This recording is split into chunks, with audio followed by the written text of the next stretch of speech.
18ஆம் படியில் இறங்கி வந்த ஐயப்பன்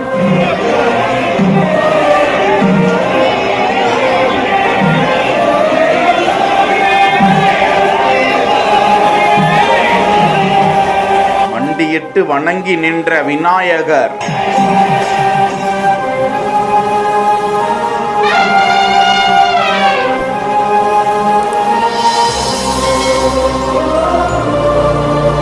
தன் தோளில் ஏற்றிக்கொண்டவுடன் பிளிறிய யானையார்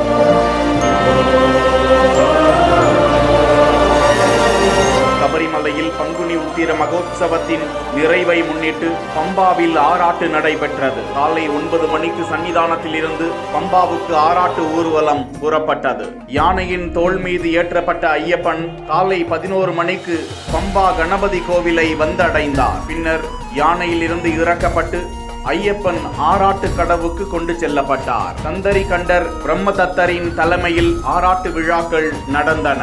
சிறப்பு ஆராதனை பூஜைகளுக்கு பிறகு ஐயப்ப விக்கிரகம் பம்பா கணபதி கோவிலுக்கு எடுத்துச் செல்லப்பட்டது. தொடர்ந்து பம்பாவில் இருந்து சன்னிதானம் வரை ஆராட்டு திருப்பலி தொடங்கி நடந்தது. ஐயப்பன் மீண்டும் சன்னிதானத்தை அடைந்ததும் தந்திரியின் தலைமையில் கொடி இறக்கத்துடன் விழா நிறைவு கண்டது. பின்னர் தெய்வம் ஐயப்பனை 18 படி ஏற்றி கருவறைக்குள் அழைத்து சென்றார்கள். அதன் பிறகே நடை திறக்கப்பட்டு பக்தர்கள் தரிசனத்திற்கு அனுமதிக்கப்பட்டார்கள்.